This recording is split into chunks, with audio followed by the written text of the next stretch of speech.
안녕하십니까? 네, 찬양대 찬양 감사합니다. 좀 높은가 모르겠네. 안 높죠? 잘 들리십니까? 네. 기도하고 말씀 배우겠습니다.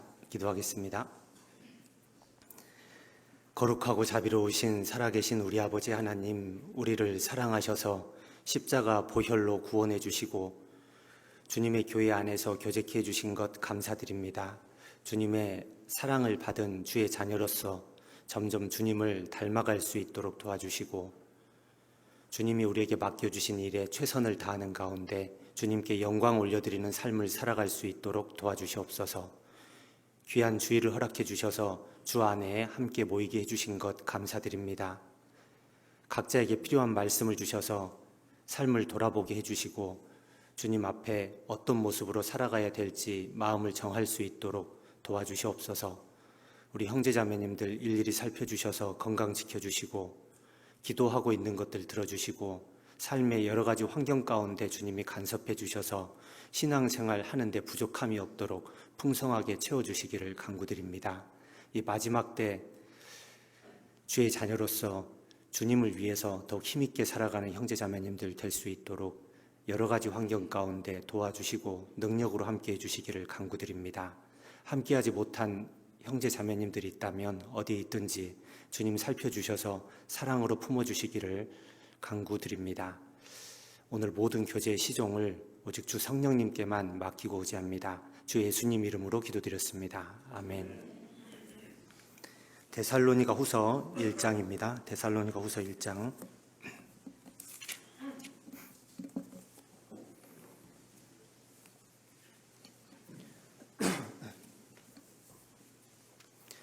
데살로니가 후서 1장 3절입니다. 3절.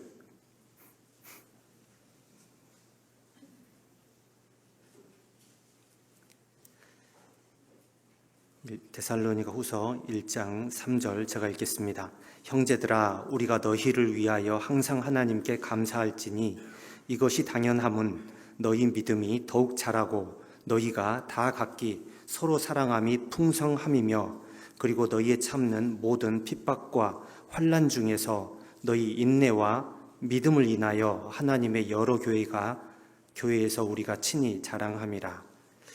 데살로니가 교회의 믿음, 사랑에 대해서 칭찬해주고 있는 장면이 나옵니다. 이 데살로니가 전 후서는 사도 바울이 데살로니가 교회에 보낸 편지입니다.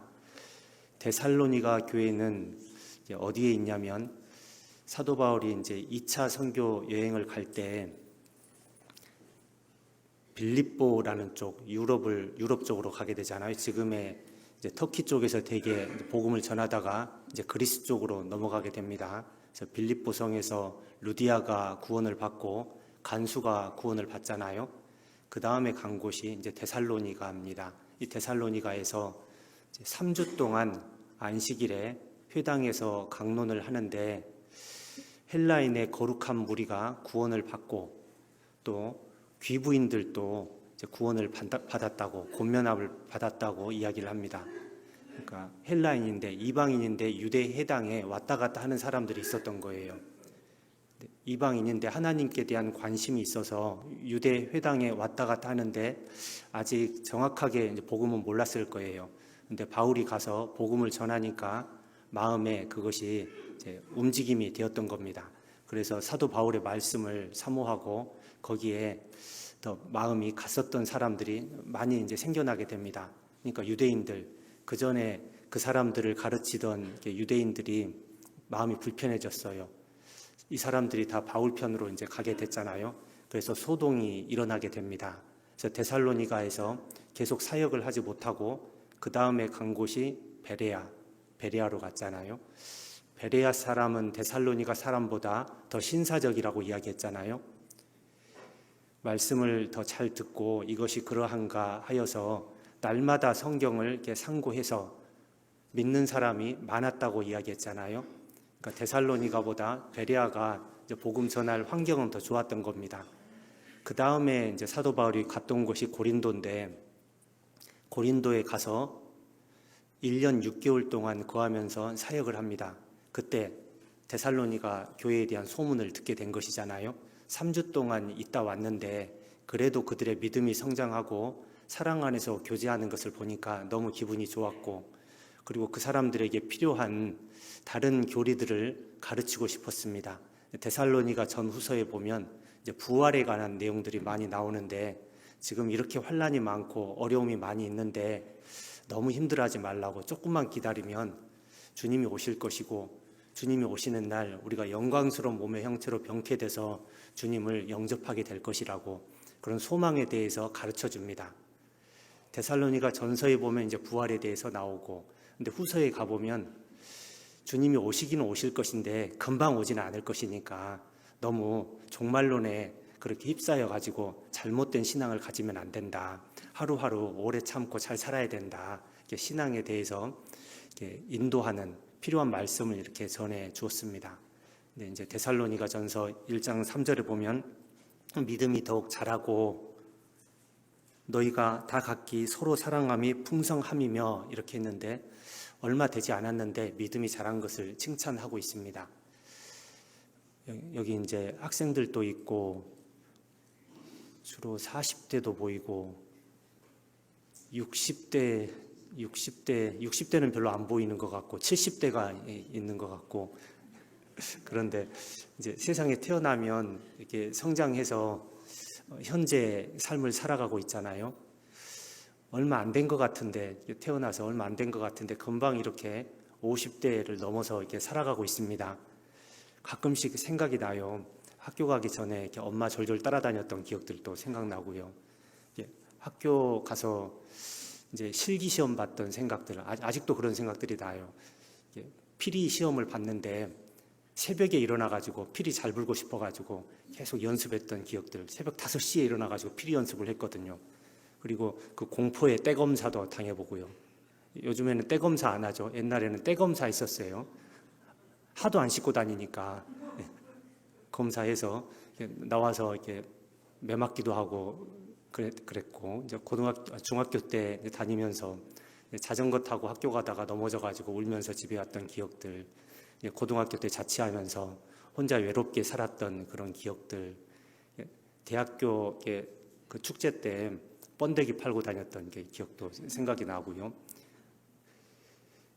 근데 이제 직장 생활 이렇게 하다가 결혼하면서 가정을 이뤘던 기억도, 그 과정 가운데 여러 가지 생각들이 막 흘러가고 이런저런 상황 가운데서 이제 하나님을 만나게 되고 하나님을 알고 믿게 되고 교회 안에서 신앙생활 시작하게 되었잖아요. 처음에 이제 구원받고 구역 모임 갔었을 때 그 어색함들, 이제 봉사하는데 이 봉사를 내가 왜 해야 되나 이런 불평했던 그런 생각들, 그런 것들 이제 하나하나 지나서 지금까지 오게 되었는데, 태어나면 이렇게 자라는 것이잖아요. 그러니까 신앙도 마찬가지예요. 구원 받으면 자라는 것이 정상이잖아요. 이 복음이 이미 너희에게 이르매 너희가 듣고 참으로 하나님의 은혜를 깨달은 날부터 너희 중에서와 같이 온 천하에서도 이렇게 자란다고 했는데, 구원 받으면 조금씩 이렇게 자라는 것이 있잖아요. 구원 받은 지 얼마나 되셨습니까? 2025년 새해를 시작하는데 내 신앙은 어느 정도 이렇게 자랐을까? 사람들 장수하기를 원하잖아요. 오래 살면 좋잖아요. 그런데 그리스도인들에게 진짜 장수가 무엇이냐면 하나님의 뜻대로 오래 산 것, 그것만 이렇게 장수라고 생각이 돼요. 육신으로 오래 산 것은 그것은 별로 의미가 없고요. 하나님의 뜻 가운데서 얼마나 하나님의 자녀답게 오래 살았을까? 구원 받고 나서 20년, 40년 이렇게 살고 있는데 그 20년, 40년 기간 동안에 하나님의 자녀로서 합당하게 산 기간은 어느 정도 될까? 생각해보면 좀 답답하기도 해요. 그런데 여전히 살고 있어서 기회는 아직도 있다, 이렇게 생각이 됩니다. 세월을 아끼라 때가 악하니라 그렇게 말씀하셨는데, 기회를 사라, 그런 의미가 있다고 이야기하잖아요. 아직도 하나님을 위해서 살 기회가 있습니다. 그럼 올해도 지금까지도 하나님의 은혜 가운데 살아왔는데 이제 새해에 더욱 우리 믿음이 성장하는 가운데 주님을 위해서 많은 기회를 기회를 사서 주님을 위해서 살아보면 더 좋겠다, 그런 생각을 해봅니다. 여리고성에 기생 라합이 기회를 샀잖아요.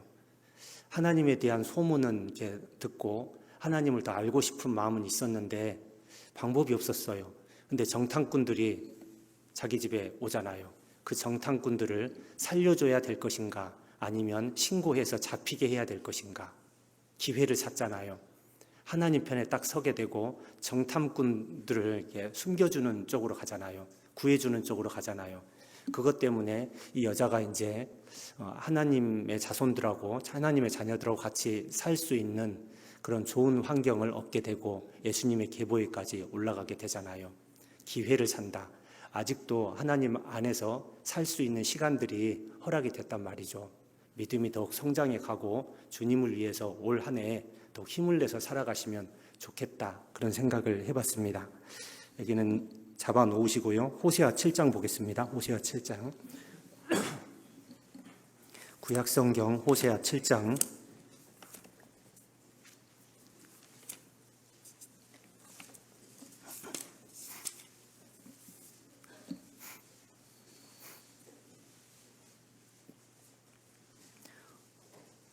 구약성경 1262페이지, 63페이지.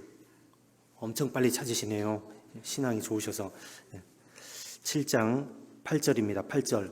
에브라임이 열방에 혼잡되니 저는 곧 뒤집지 않은 전병이로다. 저는 이방인에게 그 힘이 삼키었으나 알지 못하고 백발이 얼룩얼룩할지라도 깨닫지 못하는도다. 뒤집지 않은 전병이로다.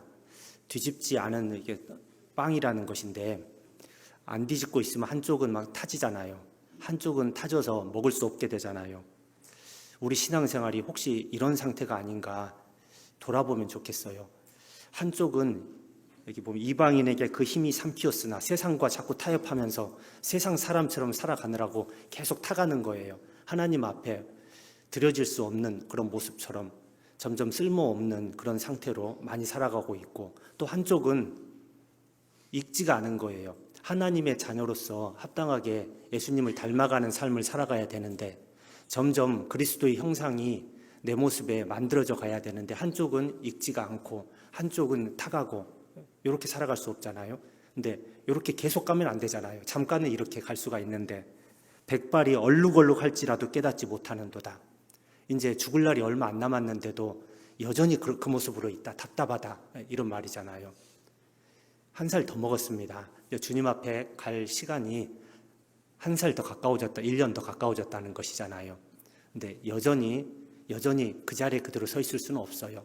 더욱 진보하는 신앙, 잘하는 신앙으로 나갈 수 있으면 좋겠습니다. 씨 뿌리는 게 비유 있잖아요. 씨 뿌리는 비유 잘 아시잖아요. 복음서에 여러 곳에서 나오는데, 씨가 땅에 떨어지면 싹이 나고 자라는 것이 있다 했잖아요. 근데 싹이 안 나는 경우도 있어요. 씨가 잘못되면.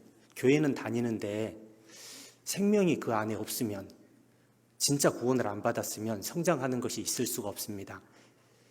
너희가 거듭난 것이 썩어질 씨로 된 것이 아니요 썩지 아니할 씨로 된 것이니 하나님의 살아있고 항상 있는 말씀으로 되었느니라. 생명의 말씀이, 복음이 들어갔을 때 비로소 이제 거기서부터 이제 자라나는 것이 있는데, 자라날 때 열매 맺는 것을 위해서 자라나는 거잖아요. 그냥 자라는 것이 목적이 아니고 열매 맺는 것이 목적이란 말이죠. 근데 열매를 맺기 위해서 넘어야 될 장애물들이 몇 가지가 있어요. 그 돌짝밭에 떨어진 씨 같은 경우는 말씀을 인해서 핍박이나 환란이 일어나는 때 곧 넘어지는 자요, 이렇게 이야기하잖아요. 그러니까 구원 안 받은 사람에 대한 이야기이기도 하지만 구원받은 사람이 넘어야 될 그런 장애물에 대한 이야기이기도 합니다. 구원 받으면 핍박이 있잖아요. 가족 중에 나 혼자만 구원을 받은 거예요.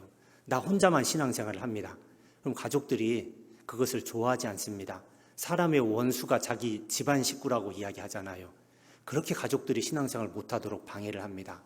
그리고 믿는 사람을 가장 힘들게 했던 것은 여전히 이제 교회 다니는 사람들이 가장 힘들게 했잖아요. 성경에 보면 사도행전을 보면 사도들을 누가 핍박하고 다니냐면 유대인들이 계속 따라다니면서 힘들게 한단 말이죠.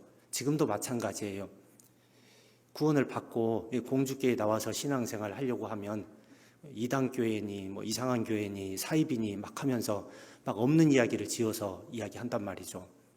그 사도행전 24장에 보면 그 사도 바울을 사람들이 고소를 합니다. 저 사람은 이단의 괴수, 나사렛 이단의 괴수입니다. 무리를 소욕케 하는 사람입니다. 이렇게 하면서 소송을 하잖아요. 사도 바울이 뭐라고 이야기하냐면 저들이 나를 이단이라고 하는데 나는 이렇게 믿고 있습니다 하면서 다 평정해 버리잖아요. 이단이라고 하면 움츠릴 것이 아니고 나는 이렇게 믿고 있는데 무엇이 잘못된 것인지 좀 이야기해 볼래? 이렇게 이야기하면 한마디도 못할 거예요. 그리고 왜 이단이래? 이렇게만 이야기를 해도 말하는 사람이 없어요. 그냥 다들 그러대. 여기서 끝이거든요. 그러니까 근거도 없이 무조건 그렇게 이야기를 한단 말이죠. 그러면 그렇게 또 한번 이야기해보고 내가 믿고 있는 것을 정확하게 이야기하고 그렇게 해서 그런 대충 이단이라고 불편하게 하는 사람들의 입을 막을 필요가 있겠다 생각을 합니다. 피해 다니지 말고요. 당당하게 맞서서 하는 것이 하나님 앞에 합당한 것이라고 여겨집니다. 이렇게 이겨나갔을 때 열매가 맺는 쪽으로 나가는 거예요. 그리고 가시떨기에 떨어진 씨에 대해서도 이야기하잖아요. 가시떨기에 떨어진 씨는 이생의 염려, 재리, 일락의 기운이 막혀서 결실치 못한다.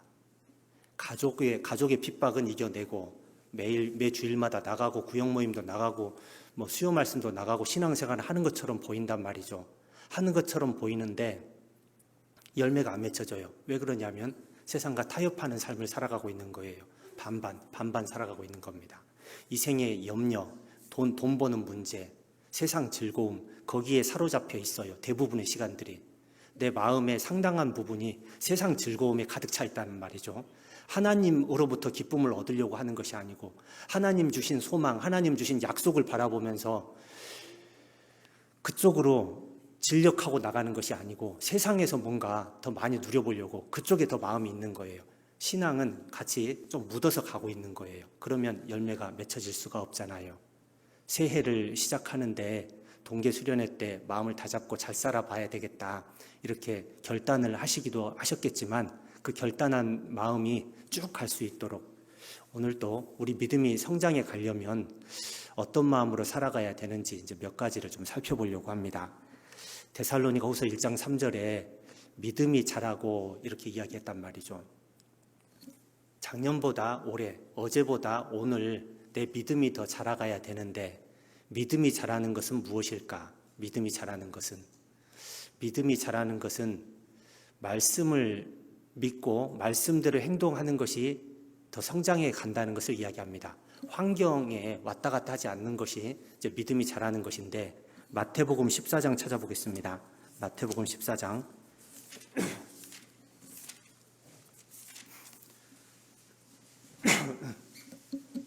마태복음 14장 31절입니다.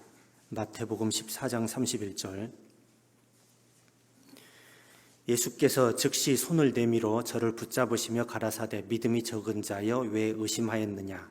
믿음이 적은 자여 이렇게 이야기했잖아요. 그러면 믿음이 큰 자는 무엇일까? 왜 믿음이 적다 하셨을까? 여기 상황을 보면요.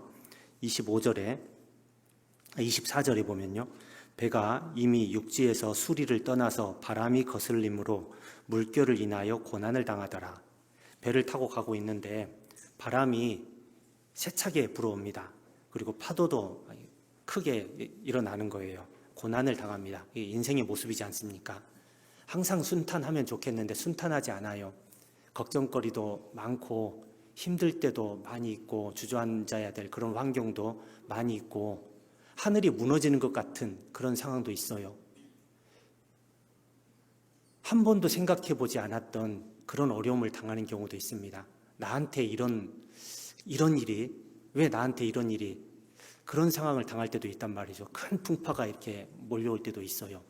그러면 두렵잖아요. 그럼 힘이 쭉 빠지잖아요.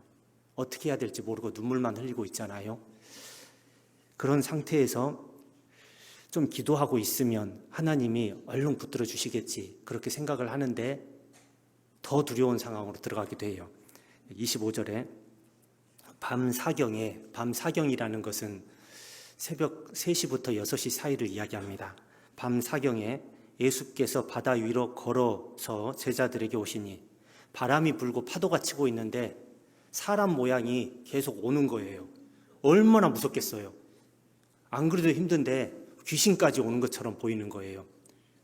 완전히 그 자리에 꼼짝하지 못하고 딱 굳어버렸을 겁니다. 상황을 보니까 너무 당황스럽고 무섭고 두렵고 주저앉아야 될 그런 상황이란 말이죠. 근데 이 상황을 딱 한마디로 해결이 되잖아요. 27절에 예수께서 즉시 일러 가라사대 안심하라 내니 두려워 말라. 안심할 상황이 아니지만 무섭고 불안한 상황이지만 말씀이 하나 딱 들어오니까 마음에 평강이 딱 들어가잖아요. 안심하라 내니 두려워 말라. 말씀으로 마음을 정해서 나가는 것, 이것이 이제 믿음에서 자라가는 거잖아요. 눈에 보이는 것을 보는 것이 아니고 말씀으로 마음을 잡고 말씀대로 순종하면서 나가는 것, 이것이 더 이렇게 잘 되는 사람들, 믿음이 성장했다 이렇게 볼 수 있습니다. 마태복음 9장 보면요. 마태복음 9장 8장이네요. 8장 8절에 백부장이 대답하여 가로되 주여 내 집에 들어오심을 나는 감당치 못하겠사오니 다만 말씀으로만 하옵소서. 백부장이 원했던 것은 무엇이냐면 말씀 한마디입니다. 백부장이 원했던 것. 내 하인이 중풍병으로 너무 고생하고 있는데 이 백부장이 사랑이 많은 사람이에요. 하인이 중풍병으로 고생하든 하인이 뭐 죽어가든 내 알 바 아니야. 나는 바쁜 일도 있고 내 일을 해야 돼. 하인이 죽으면 뭐 다른 하인 사서 또 하인 세우면 되지. 이렇게 생각할 수 있는데 그 하인을 사랑하는 사람이잖아요. 그래서 그 하인이 얼른 좀 회복을 했으면 좋겠다. 멸망으로 가고 있는 사람이 있는데 무관심하는 사람도 있겠지만 구원받았으면 저 영혼이 꼭 구원받았으면 좋겠다. 어떻게 하면 저 영혼이, 저 강팍한 영혼이 마음이 깨뜨려지고 부드러운 마음이 돼서 말씀을 잘 들을 수 있을까? 계속 기도하는 사람들 있잖아요. 그런 것처럼 이 백부장이 이 하인을 사랑했습니다.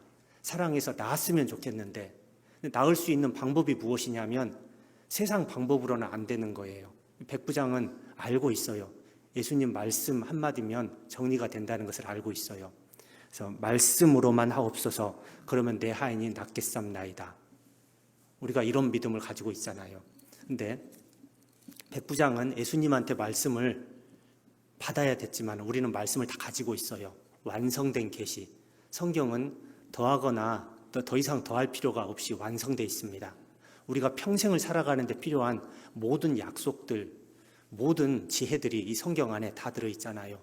이 귀한 성경을 우리는 옆에 놓고 살고 있습니다. 환경이 아무리 헝클어지고 아무리 요동하더라도 말씀을 묵상해서 마음을 정리할 수 있고 말씀대로 지혜를 얻어서 흔들리지 않고 요동하지 않고 살아갈 수 있습니다. 그것이 이제 믿음이라고 할 수 있습니다. 고린도후서 5장입니다. 고린도후서 5장.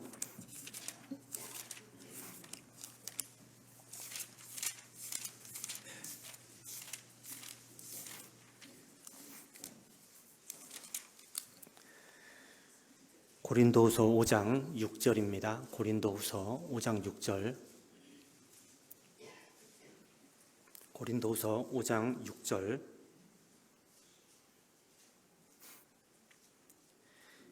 이러므로 우리가 항상 담대하여 몸에 거할 때에는 주와 따로 거하는 줄을 아노니 이는 우리가 믿음으로 행하고 보는 것으로 하지 아니함이로라. 하나님이 살려주셔서 지금 몸으로 살고 있습니다. 근데 소망은 무엇이냐면 당장이라도 하나님 나라에 가는 것이 소망이에요. 그리스도인은 세상을 더 누리는 것을 원하는 것이 아니고 주님 앞에 가서 영원한 기쁨과 즐거움을 누리면 좋겠다. 그런데 아직 몸에 거하고 있네. 몸에 거하고 있네. 어떻게 살아야 될까? 거하든지 떠나든지 주를 기쁘시게 하는 자 되기를 힘쓰는데 어떻게 살아야 될까? 주님을 기쁘시게 하려면 보는 것으로 하지 않고 믿음으로 행하겠다. 그러니까 보는 대로 행하는 것은 믿음이 별로 없는 거잖아요. 여러 가지 상황 가운데 말씀을 받아서 말씀대로 결단하고 행하는 사람, 믿음이 점점 이렇게 성장하게 됩니다. 믿음에서 자라고 또 사랑이 풍성했다고 이야기했어요. 사랑이 풍성해졌다. 2025년에 하나님을 향한 사랑도 더 커져가고요. 교회를 향한 사랑도 커져가고 영혼들을 향한 사랑도 커져갈 수 있으면 좋겠습니다. 에베소서 3장 18절에 보면 능히 모든 성도와 함께 지식에 넘치는 그리스도의 사랑을 알아 그 넓이와 길이와 높이와 깊이가 어떠함을 깨달아. 점점 하나님의 사랑을 점점 더 알아가는 겁니다. 더 많이 사랑을 알아가요. 어떻게 하면 사랑을 더 많이 알아가냐면 너희 안에 이 마음을 품으라 곧 그리스도 예수의 마음이니, 마음을 주님께로 더 열고 닮아가려는 마음을 품고 있으면 주님의 마음으로, 주님의 시선으로 세상을 보게 되어 있습니다. 주님의 사랑에 대해서, 예수님의 사랑에 대해서 이야기하고 있는 구절이 이제 고린도전서 13장 있잖아요. 고린도전서 13장에 사랑에 대한 정의가 중간에 보면 15가지가 나와요. 2025년은 그 사랑에 조금 더 근접한 사람이 되어야 하겠다, 이런 마음으로 살아가 보면 좋겠어요. 다 암송하고 계시죠? 사랑은, 제가 할 줄 모르겠어요. 다 할 수 있을지 잘 모르겠는데 한번 해볼게요. 사랑은 오래 참고 계시죠? 오래 참을 일 엄청 많잖아요. 아침에도 참고 오셨죠? 참아야지 살아요. 버럭하면 문제가 생깁니다. 수습이 안 돼요. 버럭할 상황이 자꾸 발생하는데 끝까지 참는 겁니다. 사랑은 오래 참고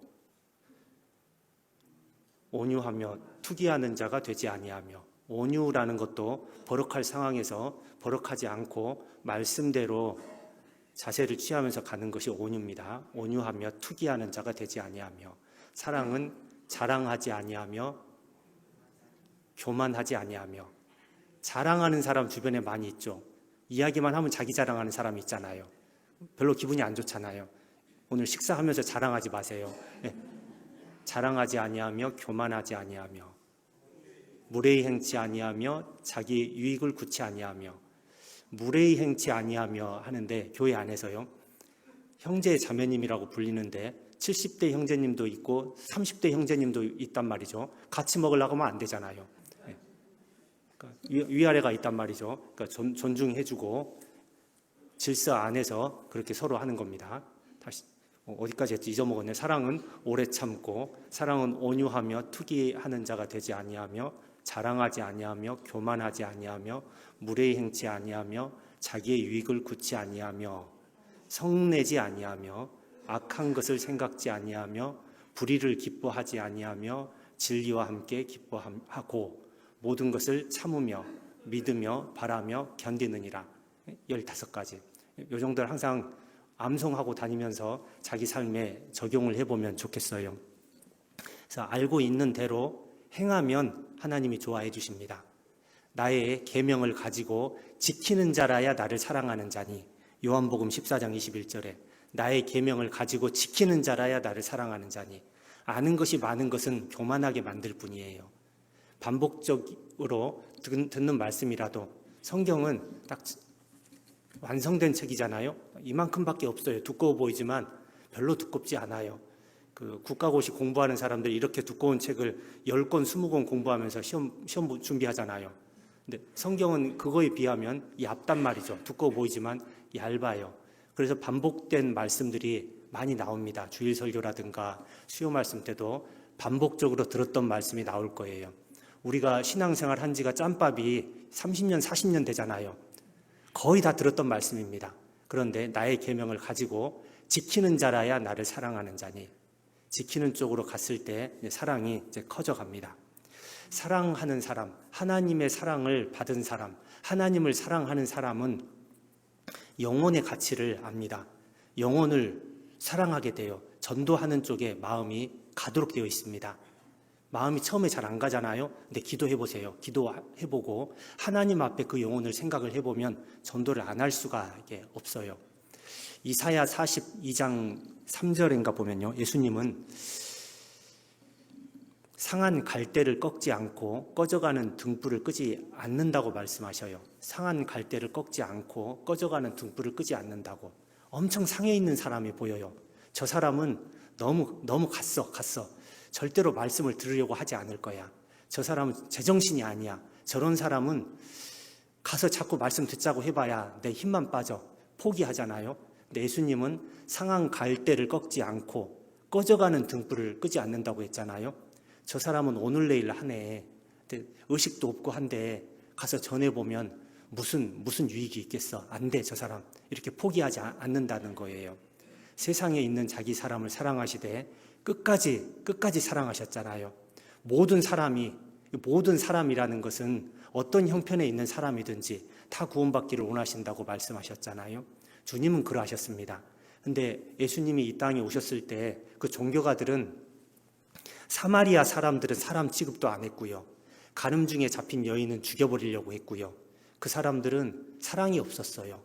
예수님은 그렇지 않았는데 사랑이 없었습니다. 사도 바울은 다메섹 도상에서 예수님을 만난 이후로 주님을 위해서 죽기로 작정을 합니다. 영혼에게 전도하는 일에 자기 평생을 이제 걸고 살아간 사람이잖아요. 그래서 만물에 찢기같이 살았다, 그런 표현이 있단 말이죠. 내 자존심이 다 뭉개져도 상관이 없어. 다른 사람 앞에 밟히는 인생으로 살아도 상관이 없어. 복음의 역사가 나타나면 나는 그 길을 갈 거야, 이렇게 다짐했던 사람이잖아요. 고린도전서 9장입니다. 고린도전서 9장.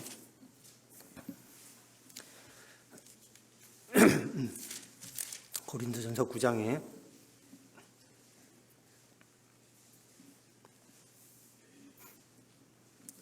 고린도전서 9장 22절입니다. 9장 22절.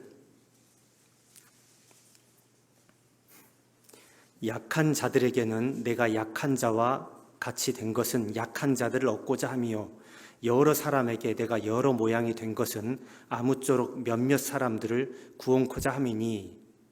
여러 사람에게 여러 모양으로 살아갑니다. 우리 그리스도인들이 그렇게 살아가잖아요. 내 스타일이 있는데 복음을 전하려면 내 스타일대로 사는 것을 내려놓고 그 사람에 맞춰서 살려고 노력을 합니다. 맞춰서 대화하고 맞춰서 섬겨주고, 그렇게 해야지 영혼이, 마음이 좀 움직이잖아요. 조금 열리잖아요. 열려서 이 자리에 와서 오기까지라도 하잖아요. 오려고도 하지 않고 와서도 마음이 딱 닫혀 있으면 말씀을 들어도 구원받기가 어렵잖아요. 아무쪼록 몇몇 사람을 구원하는 일에 자신을 드리는 마음으로 이렇게 살았습니다. 이것이 이제 사랑이 풍성한 사람의 마음이지 않습니까?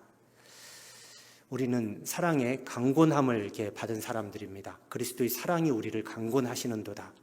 그 십자가 보혈의 강권함을 받고 있습니다. 매일 아침 일어나서 십자가를 보면 이렇게 살아서는 안 되지. 그 진한 보혈을 보면요, 생각해 보면 내 삶이 이래서는 안 되지 자꾸 생각이 됩니다. 주님이 내 마음을 이끌어가는 것이 보이지 않습니까? 고린도후서 5장입니다. 고린도후서 5장.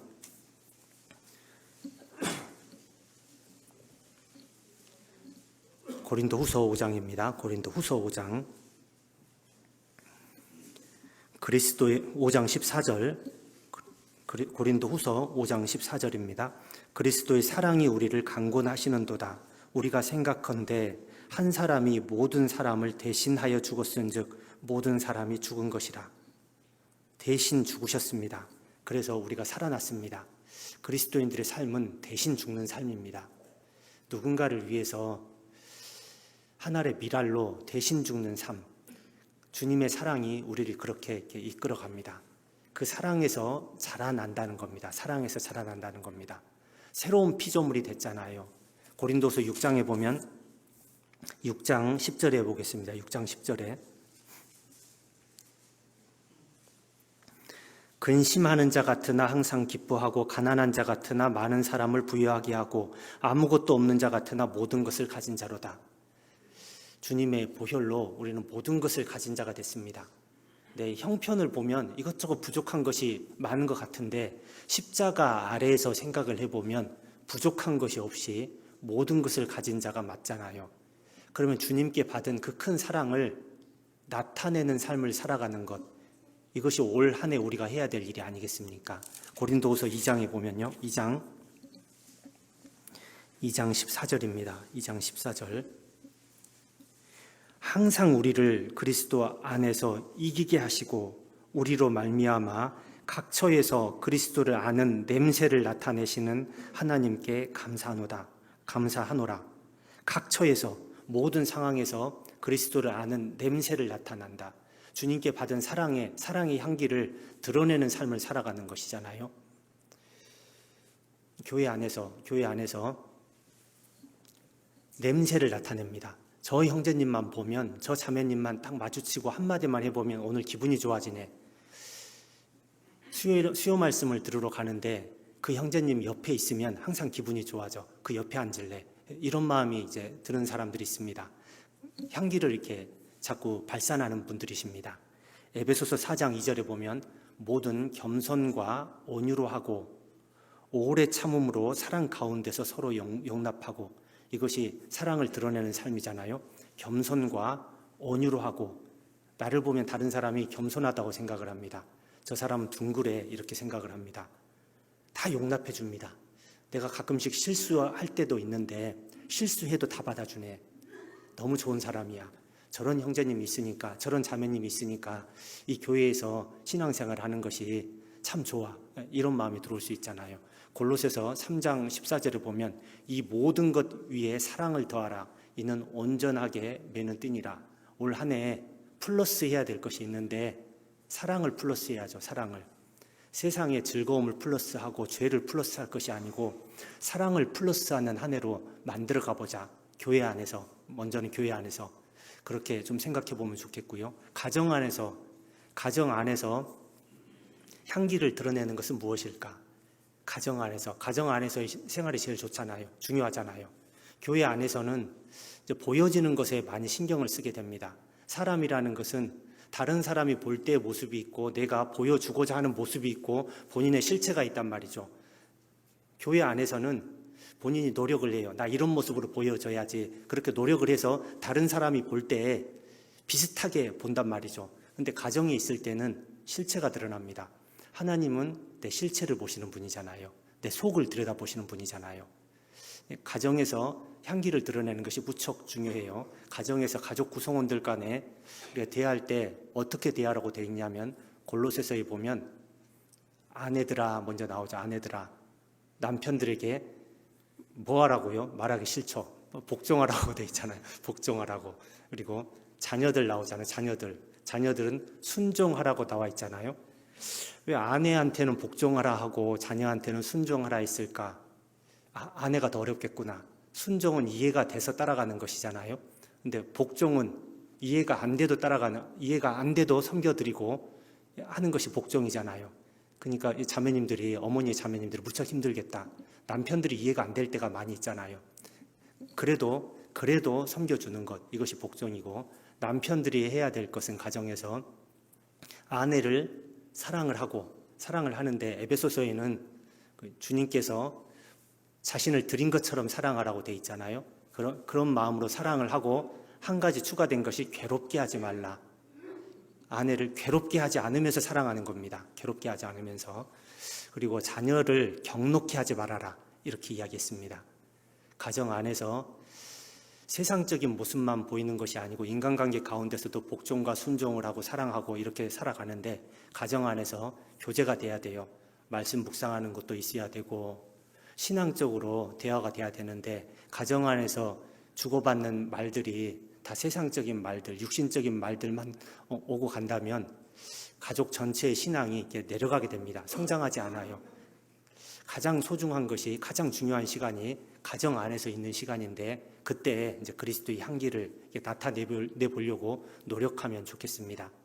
세상에서 직장에서 어떻게 살아가야 될까? 골로새서에 보면, 로마서 13장에 보면 위에 있는 권세에 복종하라 이렇게 되어 있고, 골로새서에 보면 모든 일을 주께 마음을 다해서 주께 하듯 하고 사람에게 하듯 하지 말라 이렇게 되어 있잖아요. 직장 생활에서 그리스도인답게 이제 성실함을 이렇게 보여주는 것, 이것이 이제 향기를 이렇게 드러내는 것이잖아요. 책임감 있게 주어진 일을 해나가는 것, 이런 것이잖아요. 세상에서 인간관계를 할 때도 마찬가지입니다. 믿을 만한 사람으로 인정될 그 정도의 행동을 해야지 복음을 전하는데 내가 도움이 되는 것이잖아요. 그리스도의 사랑이 우리를 강권하십니다. 예수님의 그 진한 피로 구원을 받았습니다. 새로운 피조물이 됐고 모든 것을 가진 사람이 됐습니다. 그러면 향기를 드러내는 삶을 살아내는 것이 마땅하잖아요. 향기만 드러낼 뿐 아니고 열매도 맺혀야죠. 고린도후서 4장 7절입니다. 고린도후서 4장 7절, 우리가 이 보배를 질그릇에 가졌으니 이는 능력의 힘이 큰 것이 하나님께 있고 우리에게 있지 아니함을 알게 하려 함이라. 하나님의 능력을 나타내는 삶을 살아야 되는데 어떻게 해야지 능력이 나타나냐면요, 10절에 우리가 항상 예수 죽인 것을 몸에 짊어짐은 예수의 생명도 우리 몸에 나타나게 하려 함이라. 우리 산자가 항상 예수를 위하여 죽음에 넘기움은, 자꾸 자기를 죽음에 넘겨줍니다. 고난을 감당하는 쪽으로, 희생하는 쪽으로 나가는 것이잖아요. 근데 사랑하면 희생할 수가 있잖아요. 야곱이 7년 동안 라반 집에서 봉사를 했잖아요. 근데 라헬을 사랑해서 7년을 수일과 같이 여겼다고 했지 않습니까? 사랑하면 희생할 수 있어요. 부모가 왜 자녀를 위해서 희생을 하는데요? 자녀가 잘 살기 때문에, 부모를 흡족하게 하기 때문에 희생하는 것은 아니잖아요. 사랑하니까 무조건적으로 희생하는 것이잖아요. 제가 높은 산에서 한 3년간 살 때 한 2년 정도 살았거든요. 높은 산 꼭대기에서. 왜 거기서 살았냐면 도 닦으려고 간 건 아니고요. 군 생활하면서 거기 살았거든요. 이제 그 높은 산에서 밑에 내려가려면 대기 한 40분 정도 걸려요. 40분 정도 걸리는데 어느 날 자매가 연락이 온 거예요. 밑에 와 있다고 연락이 온 거예요. 아직 결혼하기 전에요. 연락이 온 거예요. 그럼 몇 분 만에 내려갔을까요? 원래 한 40분에 정도 돼야지 내려가는데 군화 신고 뛰어서 내려가는데 15분 만에 딱 내려왔더라고요. 우와, 기적이다 하고 내려왔는데, 사랑하면 기적이 이루어집니다. 어떤 희생도 할 수가 있습니다. 하나님의 능력이 어떻게 해서 우리를 통해서 나타나냐면 주님을 사랑하는 마음이 있고 감사함으로 희생할 수 있고 감사함으로 고난을 감당할 수 있고 그 사랑이 크기 때문에 오래 참을 수가 있습니다. 그 가운데 능력이 나타납니다. 요한복음 21장입니다. 요한복음 21장.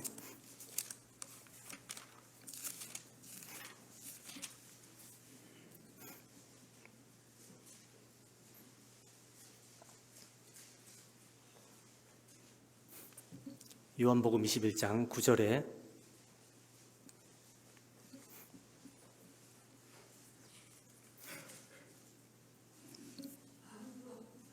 요한복음 21장 9절입니다.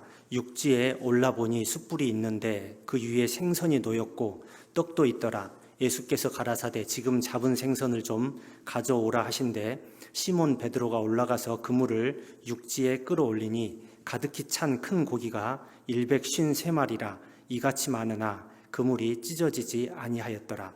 그물 안에 153마리의 물고기가 있어요.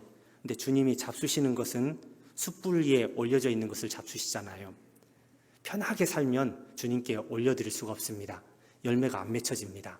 숯불에 올라가야죠. 숯불에 육신을 쳐서 복종시켜서 육신이 하기 싫은 것을 하는 겁니다. 복음의 역사는 육신이 원하는 대로 적당히 살면 복음의 역사는 나타나지 않습니다. 신앙이 성장하는 것도 자연스럽게 되겠지 그러면서 교회를 다닙니다. 성장하지 않습니다. 쳐서 복종시키는 것이 있어야 되고 내 몸에 붙어있는 더러운 것들이 있다면 결단해서 큰 결심을 하고 하나하나 쳐내는 그런 고통을 감당해내야지 성장하는 것이 있잖아요. 숯불에 자꾸 올라가는 일들, 사랑하니까 올라갈 수 있습니다. 주님께 쓰임받는 사람으로서 고난을 감당하는 삶으로 나가봐야 되겠다. 내년에 전도하려면 힘든데 전도 집회가 있는데 일주일 내내 한 사람을 데리고 계속 말씀을 듣는 것은 쉬운 일이 아니야. 그 사람 비유도 맞춰줘야 되고 매일매일 신경 써서 데려와야 되고 편안히 앉아서 말씀을 들으면 되는데 내가 지금 체력이 안 돼서 못하겠어. 숯불이 안 올라가는 거잖아요. 한 명 한 명 안 올라가면 집회가 있는데 전도된 사람이 없을 수도 있잖아요.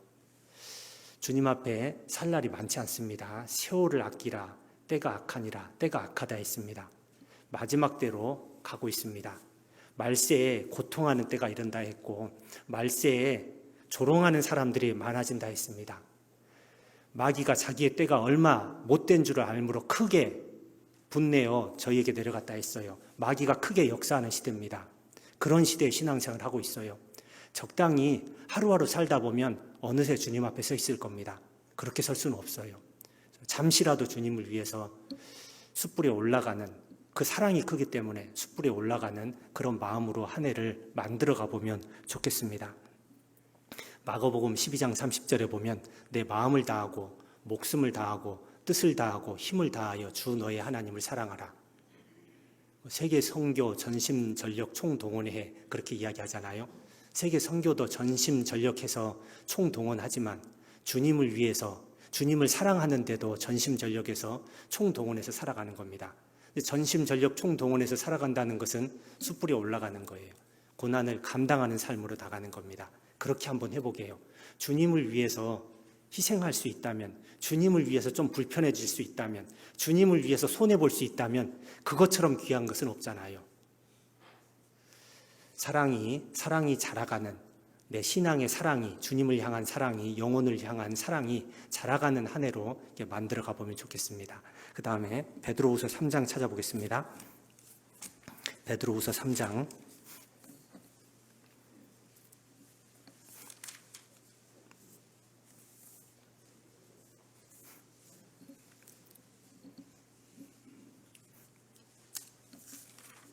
베드로후서 3장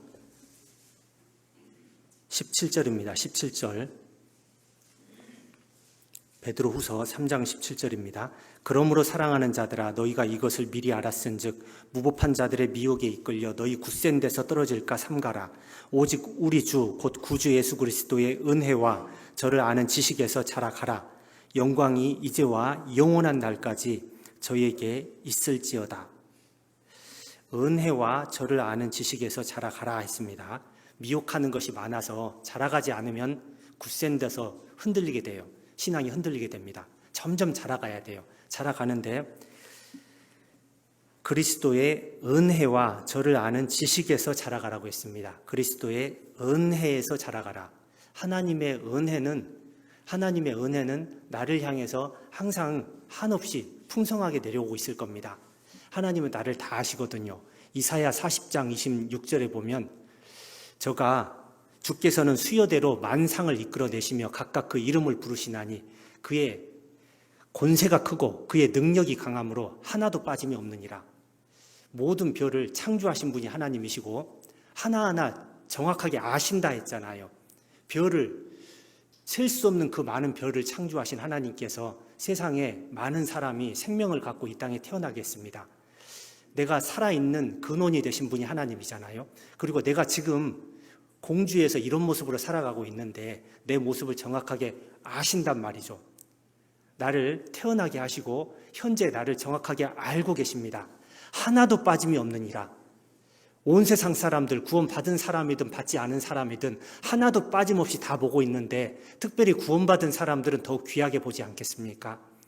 귀한 구원받은 사람들이 하나님께서 은혜를 띄엄띄엄 주지는 않으실 거예요. 차단하면서 주지는 않으실 거예요. 항상 필요한 것들을 한량 없이 막 부어주고 계신 것이 분명해요. 야고보서 1장 17절에 각양 좋은 은사와 온전한 선물이 위로부터 곧 빛들이 아버지께로서 내려온다고 했는데 계속 내려옵니다. 문제는 은혜를 내가 안 받고 있어요. 은혜를 안 받고 있으면 광야 같은 삶을 살아가게 됩니다. 우리가 성경 강연이 할 때 말씀을 들을 때 그릇을 이렇게 열어놓고 있어야지 덮어놓고 있으면 말씀은 내려오는데 하나도 들어가지 않는다고 이야기하잖아요. 그런 것처럼 신앙생활 하는데도 마찬가지예요. 주님은 나를 향해서 계속해서 내려주고 있는데 내가 열지 않습니다. 하나님을 향해서 마음이 열려있지 않아요. 신앙을 향해서 마음이 열려있지 않습니다. 형식적으로 왔다 갔다 하면 은혜가 없어요. 어떻게 해야 되냐면 에레미야 29장 13절에 너희가 전심으로 나를 찾고 찾으면 나를 만나리라. 전심으로 찾고 찾으면 만난다 했잖아요. 전심으로 찾고 찾는 사람은 자꾸 주님을 보게 돼 있습니다. 마태복음 5장에 보면 하나님을 자꾸 보게 되는 사람의 복에 대해서 이야기를 해요. 누가 하나님을 자꾸 보게 되냐면 마음이 청결한 자는 복이 있나니 저가 하나님을 볼 것이며 이렇게 돼 있잖아요. 마음이 청결한 자, 전심으로 하나님을 찾는 자는 하나님을 닮아가려고 하나님 편에 서려고 노력하게 돼 있어요. 그러면 하나님을 체험하게 됩니다. 자꾸 보게 돼 있어요. 그런데 세상과 적당히 타협하면서 멋대로 막 살아갑니다. 근데 하나님이 나를 구원해 주셨는데 내 인생에는 왜 하나님이 간섭해 주는 것이 느껴지지 않지? 청결하지 않으니까, 하나님의 뜻대로 살려고 그렇게 많이 노력하지 않으니까, 적당히 살아가니까 하나님이 안 보이는 것처럼, 은혜가 없는 것처럼 여겨지는 것일 뿐입니다.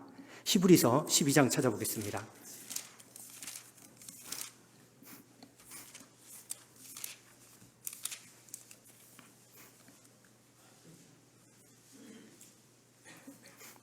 히브리서 12장 14절 보겠습니다. 14절. 모든 사람으로 더불어 화평함과 거룩함을 좇으라. 이것이 없이는 아무도 주를 보지 못하리라. 아무도 주를 보지 못하리라. 거룩함과 주님을 체험하는 것이 연결돼 있어요. 나 구원을 받았는데 왜 이렇게 불안하지? 주님을 보지 못해서 그렇습니다. 거룩한 삶을 좀 바꿔봐야 돼요. 내 삶에 어떤 문제가 있을까? 주님 앞에 나가는데 주님이 나를 볼 때 무엇이 있길래 막이 막혀져 있는 것처럼 느껴지지? 구원 받았는데 왜 그러지? 좀 삶을 바꿔봐야 돼요. 두렵고 떨림으로 너희 구원을 이루라고 했잖아요. 구원 받은 사람에게. 이제 구원 받았으니까 두려워할 필요 전혀 없단다. 편안하게 즐겁게 구원 받을 때까지 그냥 신앙생활을 한다. 그렇게 돼 있는 것이 아니고요. 두렵고 떨림으로 이렇게 돼 있잖아요. 하나님을 존경하는 마음으로, 하나님이 나와 함께 항상 하고 계시다, 그런 마음을 먹으면 두렵고 떨림이 있습니다. 무서워하는 것이 아니고요. 하나님을 왜 무서워해요? 사랑이 하나님인데, 구원받은 사람이. 무서워하지 않지만은 그 크신 하나님, 거룩하신 하나님이 내 안에 들어와 있잖아요. 두렵고 떨림으로 하루하루 살아갑니다. 그 사람은 자꾸 하나님을 보게 돼 있습니다. 은혜를 많이 받게 돼 있어요. 히브리서 13장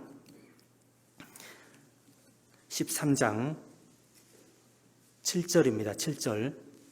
하나님의 말씀을 너희에게 이루고 너희를 인도하던 자들을 생각하며 저희 행실의 종말을 주의하여 보고 저희 믿음을 본받으라.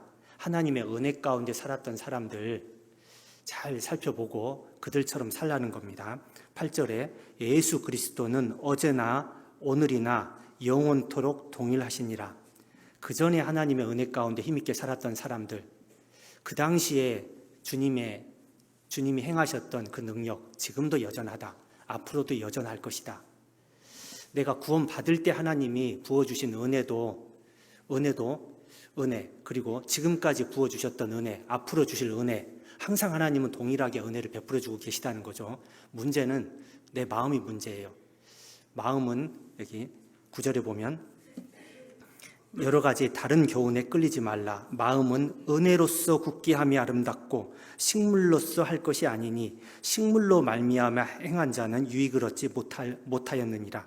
예수 그리스도는 어제나 오늘이나 영원토록 동일한데, 우리가 은혜를 많이 받고 싶잖아요. 그런데 내 삶이 은혜 받는 쪽으로 나가고 있는가 생각을 해보라는 거예요. 은혜를 받아서 마음을 정리하려고 하는 것이 아니고 식물로서 마음을 굳게 하려고 하지 않냐. 사람이 되게 그래요. 여기 식물로서 마음을 굳게 하려고 했던 사람이 여기 나오죠. 12장 16절. 음행하는 자와 혹 한 그릇 식물을 위하여 장자의 명분을 판 에서와 같이 망령된 자가 있을까 두려워하라. 신앙생활은 은혜로서, 하나님이 베풀어 주신 은혜로서 마음을 정하고 하는 것인데 세상적인 것으로 마음을 고정시키려고 하는 겁니다. 이를테면 밤늦게 마음이 뒤숭숭해요. 10시가 됐는데 왜 마음이 이렇게 안 잡히지? 불안한 겁니다. 그럼 어떻게 하면 좀 잡히냐면 배달의 민족, 치킨 딱 시켜서 좀 뜯어 먹으면 좀 이렇게 채워지는 것 같잖아요. 이게 아니라는 거예요. 마음은 식물로서 이렇게 굳게 하는 것이 아니에요. 하나님 앞에서 방법을 찾아봐야 되잖아요. 전심으로 나를 찾으면 나를 만나리라. 하나님께 더 열린 마음으로 가면 좋겠어요. 이제 은혜를 많이 받는 사람은 되게 이제 겸손해져 갑니다. 교만한 사람들은요, 원망과 불평만 많이 해요. 위에 꼭대기에 있기 때문에 자꾸 떨어질 일만 있는 것이고, 불평만 밑에를 막 내려다보고 있기 때문에 원망과 불평만 막 많이 하고 다닙니다. 근데 밑에 내려가 있는 사람들, 하나님의 은혜 안에서 에덴 동산에서 살게 돼 있어요. 아가서 2장에 보면 하나님에 대해서, 예수님에 대해서 이야기할 때 나는 사론에 수선하여 골짜기에 백합화로다. 골짜기에 백합화라고 이야기하잖아요. 예수님이 골짜기에 백합화라고 이야기했단 말이죠. 골짜기에서 은은하게 향기가 나기 때문에 내려가 있는 사람, 겸손한 사람에게 하나님의 은혜가 내려가게 돼 있어요. 야고보서 4장 6절에 하나님이 교만한 자를 물리치시고 겸손한 자에게 은혜를 주신다 하였느니라. 그러니까 올해는 더 많이 내려가 봐야 되겠다. 하나님이 모든 것을 공급해 주셔서 내게 받은 것 중에 하나님께 받지 않은 것이 하나도 없는데 내가 대단한 것처럼 교회에서라든가 세상에서 그렇게 행동을 했는데 완전히 하나님의 은혜로 내가 살고 있는데 뭘 내가 자랑할 것이 무엇이 있을까? 그런 마음으로 형제자매님들 교제를 하거나 영혼을 전도하거나 이렇게 겸손한 위치에서 하다 보면 더 은혜를 많이 받고 복음의 역사가 나타나지 않겠습니까? 잠언 30장에 보면 아굴은 다른 사람에 비하면 나는 짐승이다 이렇게 이야기했어요. 내려가 있잖아요. 사도 바울은 모든 성도 중에 지극히 작은 자보다 더 작은 나 자신을 끝까지 낮췄잖아요. 빌립보서 2장에 보면 나보다 남을 낮게 여기고 예수님이 그런 삶을 살았잖아요. 예수님은 가장 밑에까지 내려가신 분이잖아요. 예수님이 가장 밑에까지 내려가셔서 내 발을 씻겨주셨기 때문에 나를 위해서 피를 흘려주셨기 때문에 내가 지금까지 구원받은 사람으로 이렇게 살고 있잖아요. 주님처럼 올해는 더 겸손한 마음으로 살아야 되겠다. 내려가 있는 사람에게 하나님께서 많은 은혜를 이렇게 베풀어 주실 겁니다. 겸손한 사람은 몇 가지 특징이 있는데 마태복음 18장 찾아보겠습니다. 마태복음 18장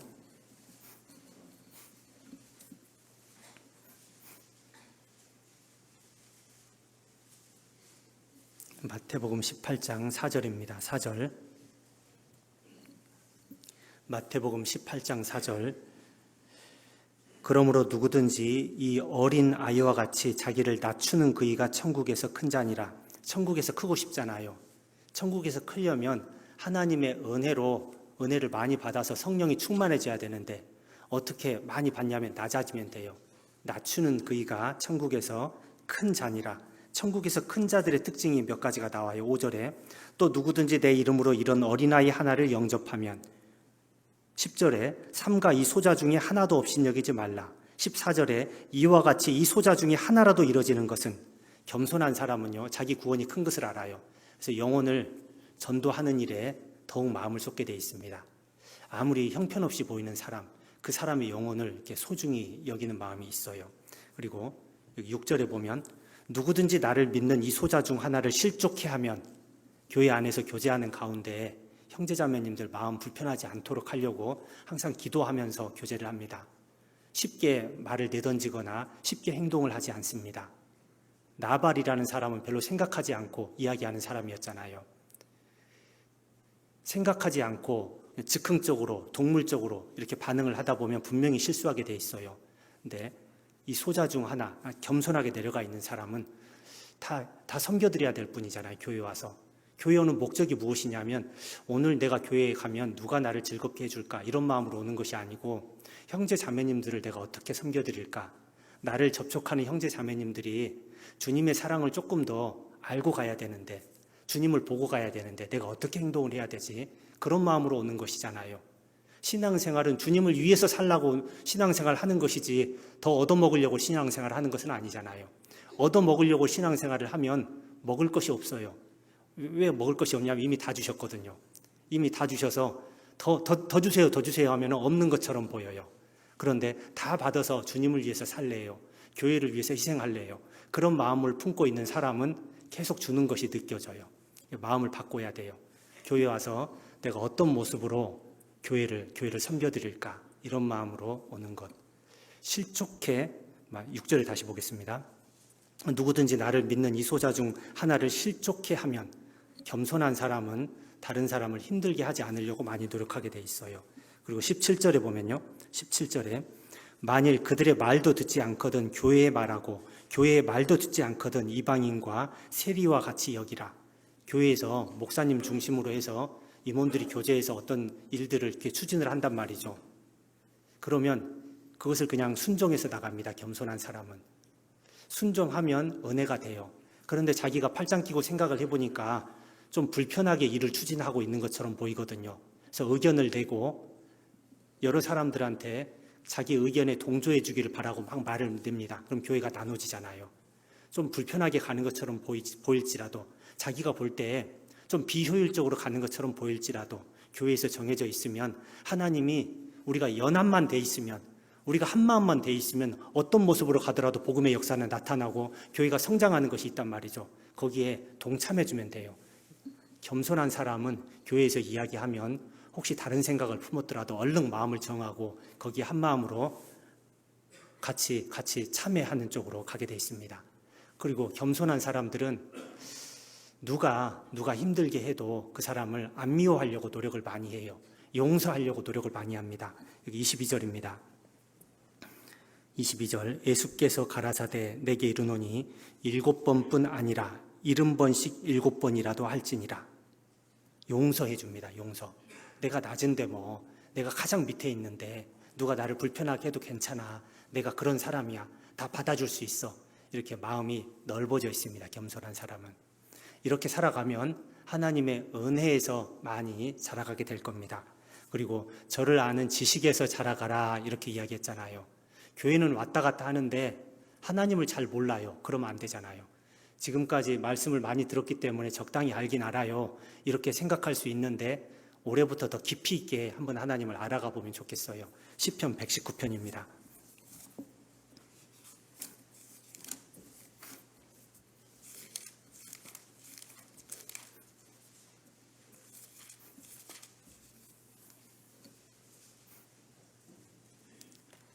시편 119편 151절입니다. 151절.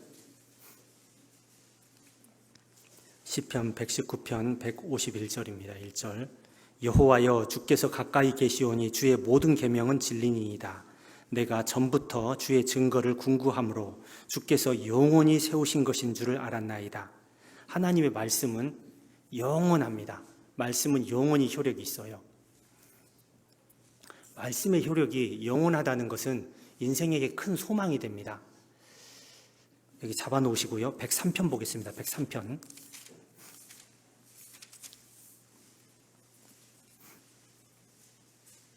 시편 103편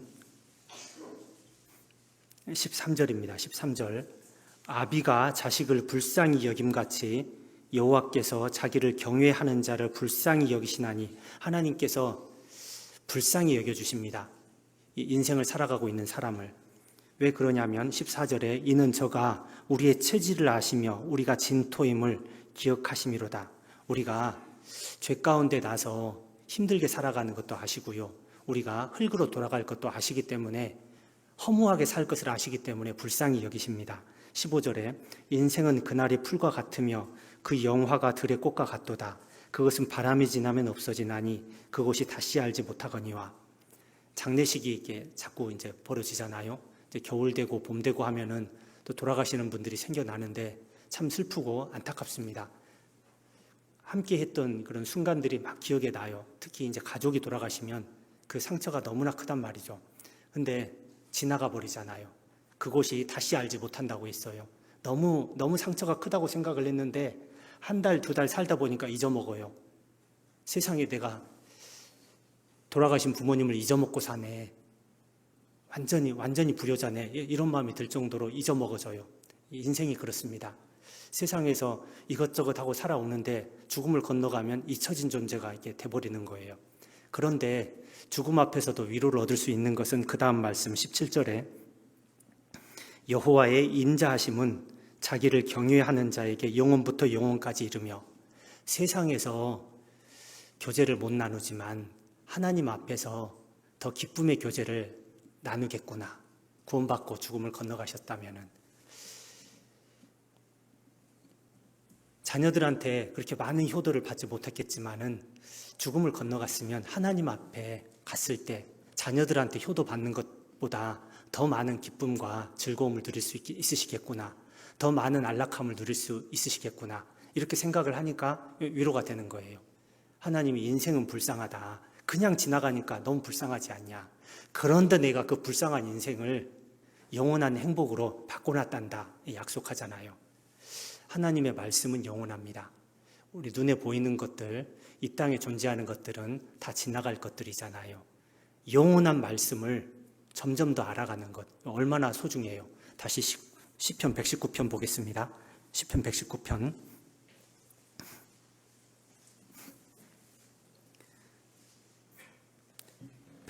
152절 내가 전부터 주의 증거를 궁구함으로 주께서 영원히 세우신 것인 줄을 알았나이다. 영원히 세우신 말씀으로 세상을 창조하시고 그 영원히 세우신 말씀이 내 인생을 만들어갑니다. 말씀은 항상 살아있습니다. 너무나 귀하잖아요. 너무나 중요하잖아요. 그 말씀을 계속 더 알아갑니다. 말씀을 아는 지식에서 더 성장해 갑니다. 이것이 하나님을 더 많이 알아가는 것이잖아요. 96절에 보면요. 96절 119편 96절 내가 보니 모든 완전한 것이 다 끝이 있어도 주의 계명은 심히 넓으니이다. 다 끝나지만 영원한 것이 있다니까요. 영원한 것이 하나님을 아는 지식, 하나님의 약속들 영원합니다. 97절에 내가 주의 법을 어찌 그리 사랑하는지요. 내가 그것을 종일 묵상하나이다. 종일 묵상할 만큼 대단한 것이 말씀입니다. 그래서 말씀을 묵상하는 사람 복 있다고 했잖아요. 시편 1편 2절에 보면 복 있는 사람은 여호와의 율법을 즐거워하여 그 율법을 주야로 묵상하는 자 복 있다 했잖아요. 근데 말씀을 버리는 삶을 살아가면 하나님에게서 멀어지잖아요. 사울 왕이 말씀을 버렸잖아요. 왕이 여호와의 말씀을 버렸으므로 여호와께서도 왕을 버려. 하나님의 말씀을 버리는 것은 나를 버리는 것이 되는 거예요. 그러니까 말씀을 아는 지식에서 점점 자라가는 것이 필요하고요. 하나님을 아는 지식이 자라간다는 것은 말씀 묵상을 꾸준히 하는 가운데, 말씀을 많이 듣고 묵상하는 가운데 하나님을 더 많이 알아간다는 것, 그것도 있고요. 또 한편으로 보면 교제 가운데서 하나님을 아는 것이 많이 있거든요. 시편 84편입니다. 시편 84편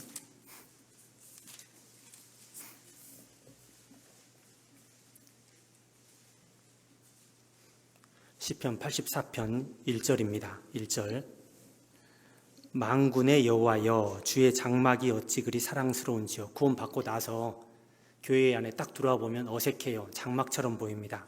근데 조금 신앙생활 하다 보면 4절에 주의 집에 거하는 자가 복이 있나이다. 집처럼 편안하게 느껴집니다.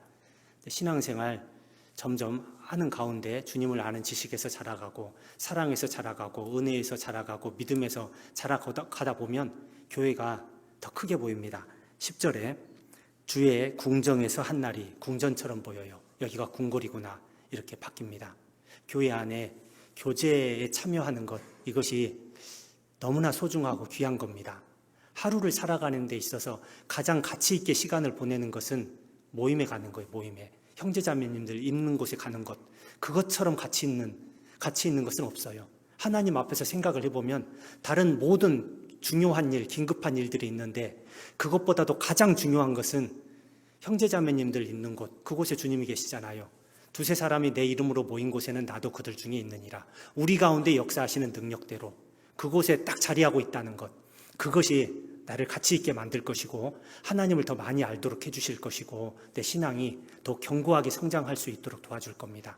하나님 앞에 섰을 때 준비된 사람으로 서야 되잖아요. 하나님 앞에 섰을 때 불구자처럼 그렇게 설 수는 없잖아요. 구원은 받았는데 왠지 부족하다, 절름발이로 설 수는 없는 것이잖아요.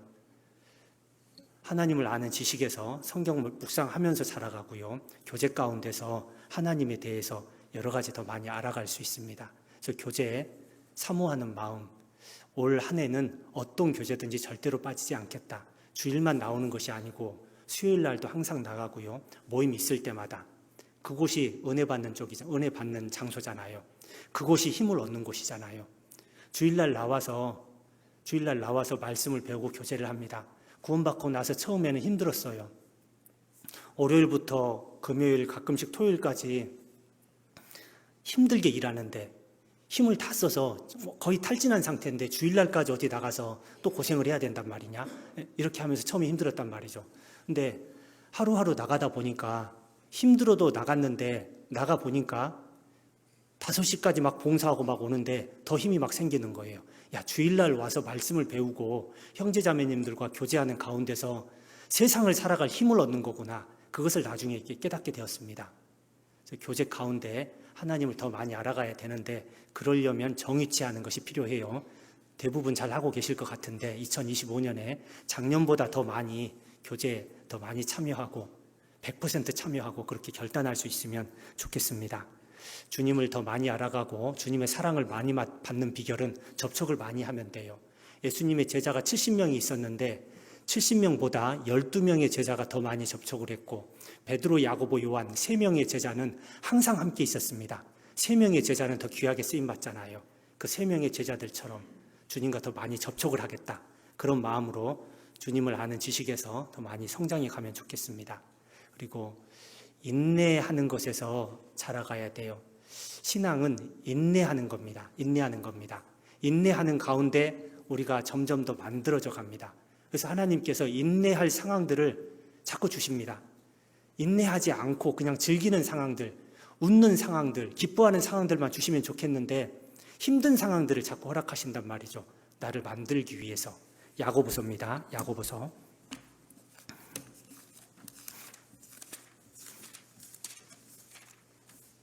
야고보서 1장입니다. 1장.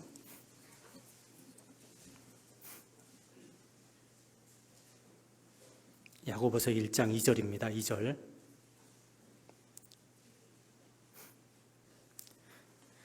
야고보서 1장 2절. 내 형제들아 너희가 여러 가지 시험을 만나거든 온전히 기쁘게 여기라. 이는 너희 믿음의 시련이 인내를 만들어내는 줄 너희가 알미라. 인내를 온전히 이루라. 이는 너희로 온전하고 구비하여 조금도 부족함이 없게 하려 함이라. 시험을 주시는데 불편한 상황들입니다. 불편한 상황들을 주셔요. 어떤 시험을 주시냐면 5절에 너희 중에 누구든지 지혜가 부족하거든 하나님께 지혜를 얻어야지 헤쳐나갈 수 있는 그런 막막한 상황을 주실 때도 있습니다. 그리고 9절에 낮은 형제는 자기의 높음을 자랑하고 부한 형제는 자기의 낮아짐을 자랑할지니 세상적인 환경 때문에 당해야 되는 그런 시험들도 있습니다. 가난한 사람은 가난하니까 시험을 당하기도 하고요. 부한 사람은 교만해져서 시험을 당하기도 합니다. 세상적인 위치 때문에도 시험을 당합니다. 근데 하나님이 이런 시험을 주셔서 마음을 불편하게 하시는 이유는 인내하도록 하는 가운데 사람이 온전해지라고 4절에 보면 4절 인내를 온전히 이루라. 이는 너희로 온전하고 구비하여 조금도 부족함이 없게 하려 함이라. 하나님 앞에 섰을 때 온전한 모습으로 준비된 신부의 모습으로 설 수 있도록 하기 위해서 여러 가지 시험을 허락하신다는 거예요. 지금도 아마 여러 가지 시험 가운데 있는 분들 계실 겁니다. 당장 해결을 하려고 하지 말고요. 하나님이 주신 시험을 보고 있다. 하나님이 주신 이 환경에서 살아가고 있다. 그냥 하루하루 잘 살면 돼요. 언제쯤이면 바뀔까? 언제쯤이면 이 터널을 벗어날까? 조급해할 필요가 없어요. 주님이 초림하실 때까지 엄청난 시간이 걸렸잖아요. 주님이 초림하실 때까지 약 4,000년이 걸렸습니다. 아담에서부터 4,000년이 걸렸습니다. 그리고 재림하시기 위해서 지금 2,000년이 지나가고 있잖아요. 주님은 오래 참으십니다. 우리에게 여러 가지 상황들이 있는데 빨리 해결됐으면 좋겠는데 해결이 안 되더라도 하루하루 주님을 의지하면서 기도하면서 살아가는 그 자체만으로 의미가 있습니다. 그 자체만으로 온전해져 가는 것이고 점점 주님 앞에 준비되어져 가는 것이잖아요.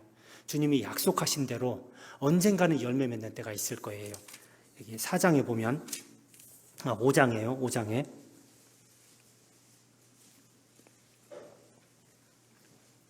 5장 7절입니다. 5장 7절 그러므로 형제들아 주의 강림하시기까지 길이 참으라. 주님 오시는 날까지 참는 겁니다. 주님 오시는 날 되면 가까이 되면 막 눈에 보일 거야 이것이 아니고요. 오시는 날까지 계속 참는 겁니다. 오시는 날까지. 보라 농부가 땅에서 나는 귀한 열매를 바라고 길이 참아 이른 비와 늦은 비를 기다리나니 너희도 길이 참고 마음을 굳게 하라. 주의 강림이 가까우니라. 주님 오실 날이 가깝잖아요. 참으면 돼요. 참고 인내하고 하루하루 주님을 의지하고 기도하고 살다 보면 하나하나 이루어져 갑니다.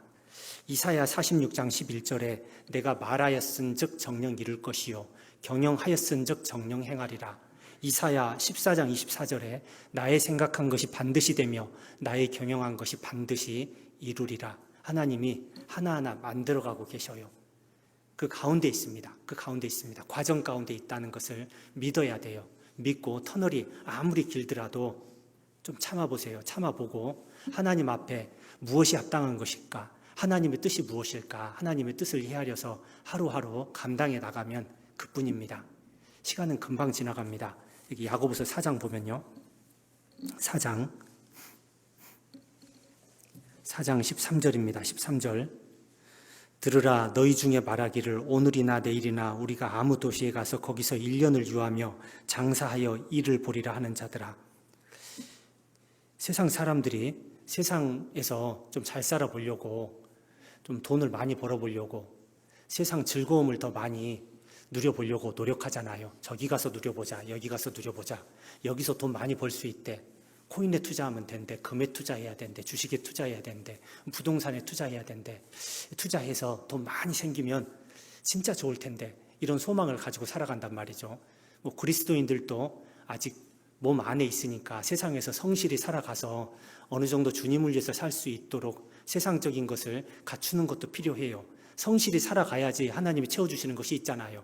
성실히 살아가는 것은 마땅한 것이지만은 학생들은 공부 열심히 하고, 직장인들은 직장생활 열심히 하고, 사업하시는 분들은 기도에 가면서 사업이 점점 번창할 수 있도록 노력을 하고 잘 하는 것인데, 그보다 더 중요한 것, 잊지 말아야 될 것이 있는데 그것이 무엇이냐면 14절입니다. 14절.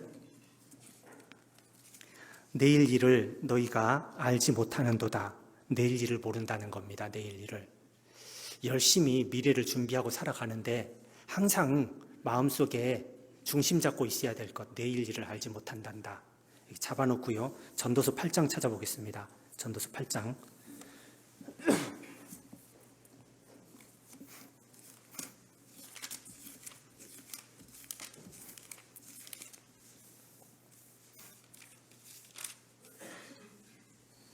전도서 8장 6절입니다. 6절.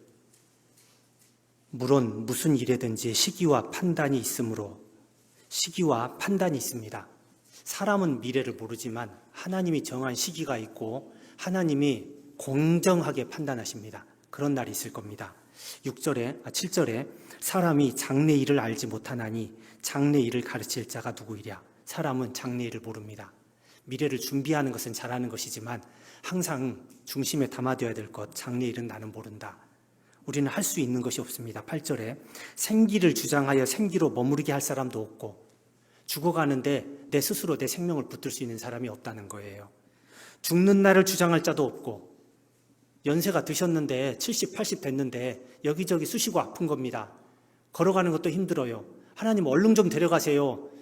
2025년을 안 넘겼으면 좋겠습니다. 그렇게 하나님 앞에 기도하고 계신 분 혹시 있을란가 모르겠어요. 근데 내 마음대로 못 죽어요.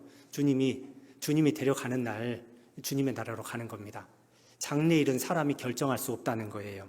전쟁할 때 모면할 자도 없으며, 환경이 막 전쟁이 터졌단 말이죠. 내 스스로 내 힘으로 열애할 수 있는, 내 힘으로 그 상황을 모면할 수 있는 방법이 없다는 거예요. 전쟁이 나면 그 안에서 적응하면서 살아야 되는 거예요. 그리고 악이 행악자를 건져낼 수도 없느니라.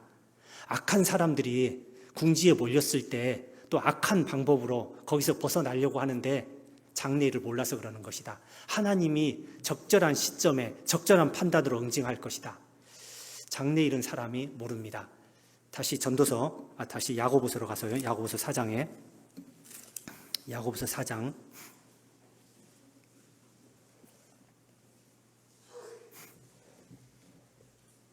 야고보서 4장 14절입니다. 내일 일을 너희가 알지 못하는도다. 나 이런저런 사업해야 되는데 전도하는 것은 다음에 할게요. 신앙생활은 열심히 해야 되는 것은 아는데 지금은 그럴 형편이 안 돼요. 장래일을 모르는데 잘못된 생각이라는 거잖아요. 신앙이 항상 우선이 돼야 됩니다. 신앙생활을 열정적으로 하는 가운데 뭐든지 할 수 있어요. 뭐든지 할 수 있어요. 내 마음이 문제인 거지. 신앙생활에 마음을 주고 거기에 시간을 많이 투자하면 손해볼 것 같잖아요. 하나님이 사람 손해보게 하시는 분이 아니잖아요. 하나님은 사람한테 받는 분이 아니시고 주시는 분이라고 했잖아요.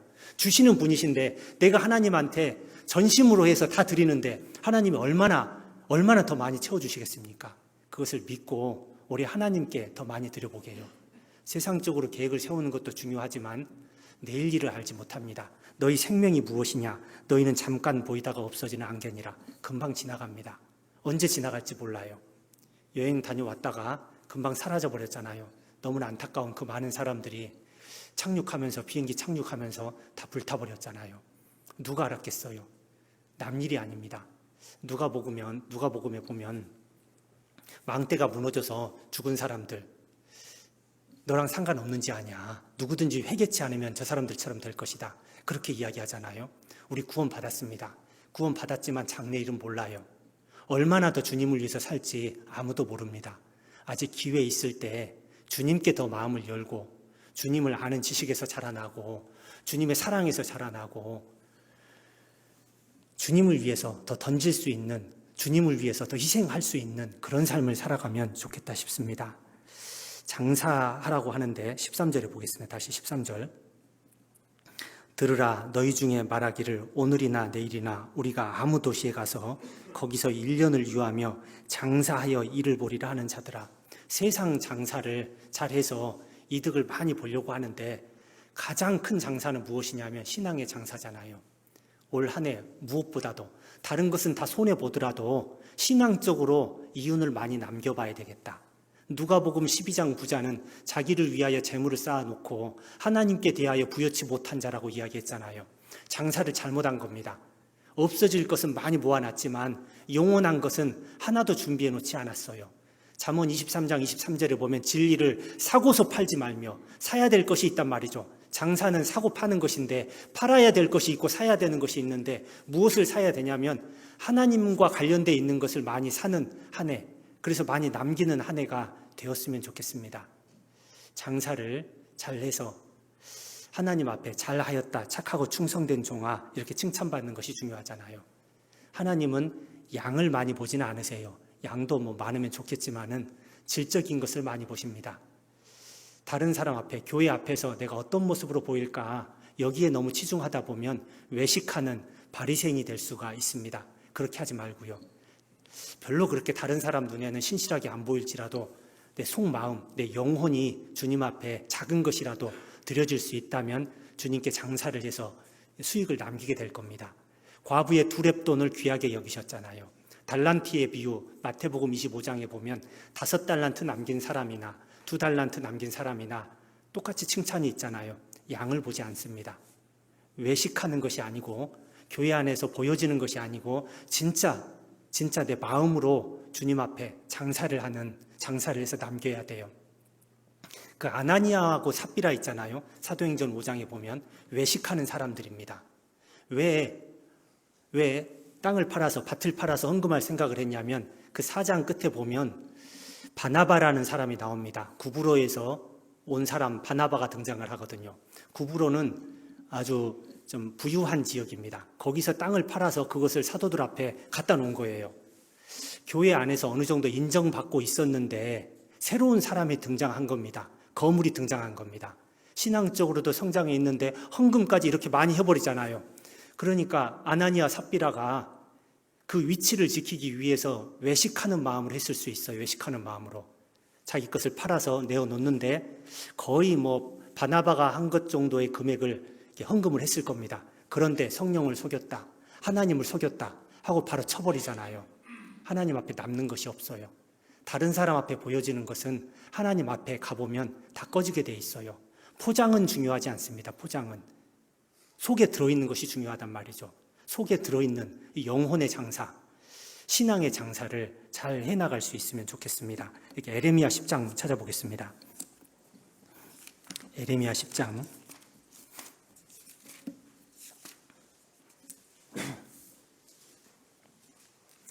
에레미야 10장 9절입니다.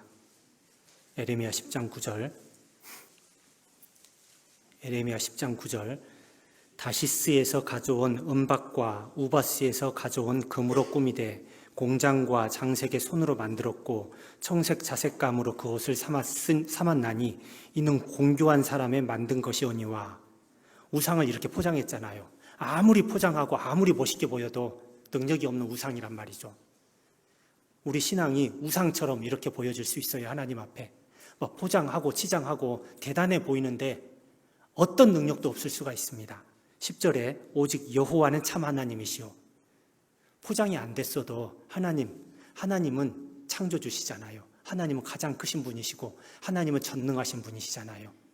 하나님을 믿는 것이 맞잖아요. 포장하는 신앙이 아니고 하나님 앞에 드러났을 때 인정받는 신앙으로서 올 한 해 믿음이 있게 자라갈 수 있으면 좋겠습니다. 믿음이 자라고 사랑이 자라고 하나님을 아는 지식도 자라고 은혜도 자라고 인내하는 것도 이렇게 자라고 많이 성장해서 열매가 많이 맺혀져야 되지 않겠습니까? 베드로후서 3장 여기만 찾아보겠습니다. 베드로후서 3장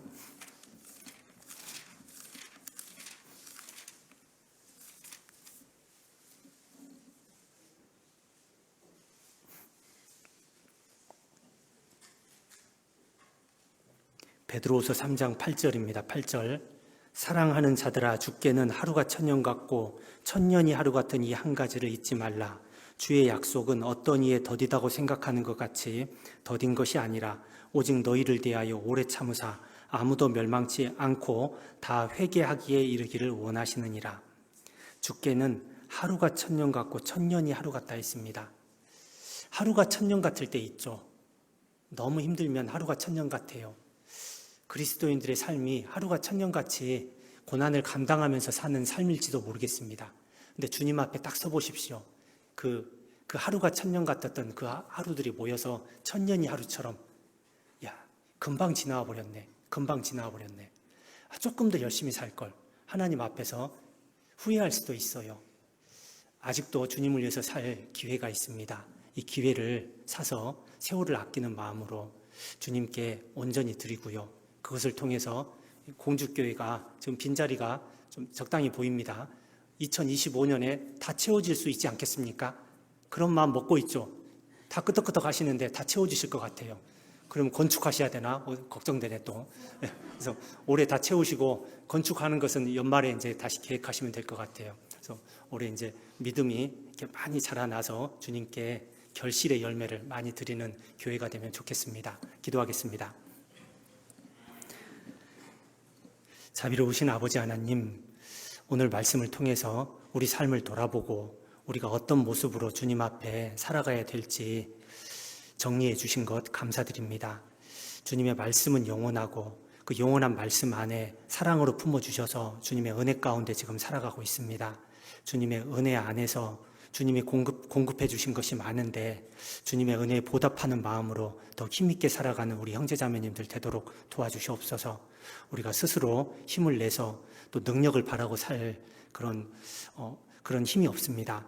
주님께서 도와주시고 우리가 연합하는 가운데 주님이 역사해 주시면 어떤 기적도 이뤄낼 수 있다는 것을 믿습니다. 우리는 연약하지만 주님께서 능력 있는 주님께서 함께 하신 것을 믿고 우리 공주교회가 한 마음으로 사랑 안에서 연합이 돼서 주님의 일을 충성되이 해나갈 수 있도록 도와주시옵소서. 한 명 한 명의 형제자매님들 살펴주셔서 2025년 새해에 믿음이 성장하고 주님을 아는 지식에서 자라나고 주님을 향한 사랑, 영혼을 향한 사랑, 형제자매를 향한 사랑들, 그리고 사랑 안에서 오래 참는 것도 드러나서 주님 앞에 더욱 온전한 사람으로 설 수 있도록 준비되는 시간들이 될 수 있도록 인도해 주시옵소서.